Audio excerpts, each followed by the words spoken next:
ACB के ADG Dinesh MN पहुंचे Ajmer. ACB पर शिकायत देने के लिए टोल फ्री नंबर 1064 का पोस्टर किया जारी। भ्रष्टाचार निरोधक ब्यूरो के एडीजी दिनेश एमएन मंगलवार को अजमेर पहुंचे। उन्होंने एसीबी ऑफिस में अधिकारियों के साथ मीटिंग भी ली। एडीजी दिनेश एमएन ने एसीबी पर शिकायत देने के लिए टोल फ्री नंबर 1064 का पोस्टर भी जारी किया। इस मौके पर एडीजी दिनेश एमएन ने बताया कि पिछले साल जून में 1064 हेल्पलाइन शुरू की गई थी, जो काफ़ी पॉपुलर रही। नए डीजी बीएल सोनी के आने के बाद व्हाट्सएप हेल्पलाइन भी चालू कर दी गई। यदि कोई सरकारी अधिकारी या कर्मचारी आपसे रिश्वत मांगे तो कोई भी पीड़ित या परिवादी 1064 पर शिकायत दर्ज करा सकता है। जब से यह नंबर पॉपुलर हुआ है, तब से कई बड़े बड़े मामले एसीबी के पास आए, जिनका खुलासा किया गया। अब होम सेक्रेटरी व chief vigilance officer Abhay Kumar meeting लेकर शिकायत दर्ज कराने वाले परिवादी द्वारा ट्रैप कराए गए अधिकारी या कर्मचारी या उसके सहयोगी द्वारा काम में कोई अड़चन न डाली जाए, इसके लिए कार्रवाई के दौरान उस परिवादी के काम को भी समय पर पूरा करवाने के लिए मॉनिटरिंग कर रहे हैं। वहीं बजट में नई घोषणा भी की गई है कि ट्रैप कराने वाला परिवादी यदि कहीं से उधार लेकर रिश्वत की रकम अदा करता है तो एसीबी अब उस परिवादी का पैसा रियम्बर्स भी कराती है।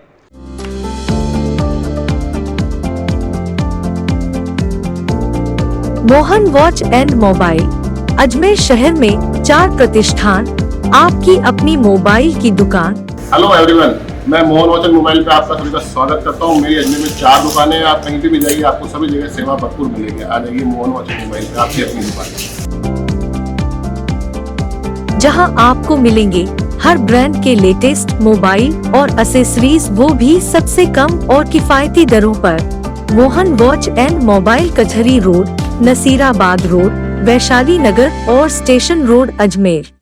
एक मिनट जी सर, जो पोस्टर जारी किए हैं उसको लेकर किस तरीके से पोस्टर जारी किए गए हैं? नहीं, ये पोस्टर हम लोग हर जगह इसको पॉपुलराइज कर रहे हैं। हम लोग जैसे पहले पिछले साल जून में 1064 हेल्पलाइन चालू किया था। बाद में अभी हमारे नए डीजी साहब बीएल सोनी साहब आने के बाद एक व्हाट्सएप हेल्पलाइन भी चालू की है। उसमें व्हाट्सएप नंबर आपने देखा है। इसमें मुख्यतः समस्या ये होती थी पहले कि जैसे हमारे हर ज़िले में एक या दो या डिविजनल हेडक्वार्टर में 3 यूनिट होते हैं एसीबी के। अब जैसे ग्रामीण परिवेश का आदमी है, किसी शहर का आदमी है, उससे किसी सरकारी कर्मचारी ने पैसा मांग लिया, उसको ये पता नहीं होता था कि साहब मुझे कहाँ जाना है, कौन तो मेरे ज़िले के अधिकारी है और कहाँ मैं संपर्क करूँगा। इस तरह की समस्या होती थी। इसलिए एक हमने, जिस तरह के पुलिस में 100 नंबर है, 100 नंबर कॉल करते पुलिस कंट्रोल रूम कनेक्ट हो जाता है, इस तरह से एक 1064 हेल्पलाइन चालू की है एसीबी ने। इसका मुख्य उद्देश्य ये है कि कोई भी आदमी 1064 पे कॉल करेगा तो तुरंत 1064 में हमारी 24 घंटा चलता है। एक एडिशनल एसपी लेवल के अधिकारी के नेतृत्व में ये इसको हम चालू है। इसमें इंस्पेक्टर लेवल के अधिकारी इसको कॉल्स को सुनते हैं, वो इमीडिएटली उनको या तो हमें कनेक्ट करवा देंगे अगर कोई बड़ा केस है, और अगर नॉर्मल केस है, छोटा केस है, तो संबंधित अधिकारी को, इनको जो परिवादी जिसने कॉल किया उसको कनेक्ट करवा लेंगे। उसके बाद हमारे अधिकारी ज़रूरत पड़ेगी तो खुद चला जाएगा या खुद कॉल करके जो परिवादी है उसकी जो भी ट्रैप करना है और उसकी जो भी समस्या है उसको सुन लेंगे। तब से इसको थोड़ा पॉपुलराइज हुआ है। हमें ये लगता है कि काफ़ी केसेस आने लग गए, लोगों को बहुत अच्छी सुविधा हो गई। लोगों को अब किसी को ये ज़रूरत नहीं है कि ये पता करने के साथ मेरे ज़िले की एसीबी एडिशनल एसपी कहाँ बैठता है, कौन है, उसका नंबर क्या है। इस नंबर पे कॉल करते ही एसीबी खुद एक्टिव होकर उन तक पहुँच जाएगी। दूसरा, पिछले 2019 सितंबर में सरकार ने एक सर्कुलर जारी किया था। इसमें मुख्यतः ये कहा गया था कि जो हमेशा समस्या ये रहती है कि जो ट्रैप करा देता है, ट्रैप कराने के बाद उस परिवादी का काम होता नहीं, विभाग कभी कभी पीछे पड़ जाता है और वो जो भी ट्रैप हुआ वो भी सक्षम अधिकारी रहता है, पावरफुल अधिकारी, वो भी उसका काम होने नहीं देता है। लेकिन अब सरकार ने एक जिम्मेदारी तय की है कि उस विभाग के अध्यक्ष की जिम्मेदारी है, जहाँ भी ट्रैप होगा उसका काम विभाग अध्यक्ष को कराना पड़ेगा। इसकी मॉनिटरिंग हर महीने होती है। इसकी मॉनिटरिंग हमारे होम सेक्रेटरी साहब है अभय कुमार साहब, वो हर महीने मीटिंग लेते हैं। वो चीफ विजिलेंस कमिश्नर भी है। इस मीटिंग में वो पिछले महीने में जो ट्रैप हुए, उन परिवादियों के काम हुए नहीं हुए, उस विभाग से पूछा जाता है। अगर किसी कारण से नहीं हुआ, उनको समय सीमा तय की जाती है काम करने के लिए। इसके अलावा अभी पिछले बजट में सरकार ने, आप लोगों ने सुना होगा, एक रिवॉल्विंग फंड अनाउंस किया है। रिवॉल्विंग फंड, अगर किसी के पास पैसे की कमी है या किसी बहुत मुश्किल से पैसे लाके इसने ट्रैप करा दिया, उस पैसे को हम लोग उस फंड से हम उसको रीइंबर्स कर देंगे।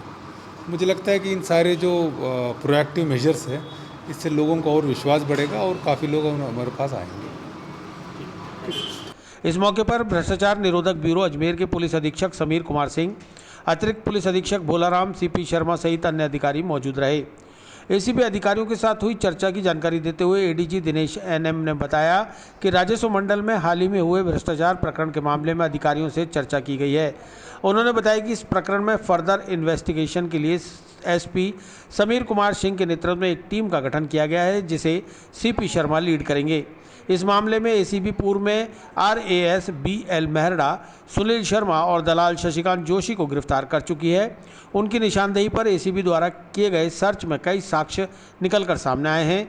अभी इन्वेस्टिगेशन जारी है, जिसके आधार पर कई और गिरफ्तारियां होनी शेष है। मामला बहुत बड़ा है और एसीबी के लिए चैलेंज है।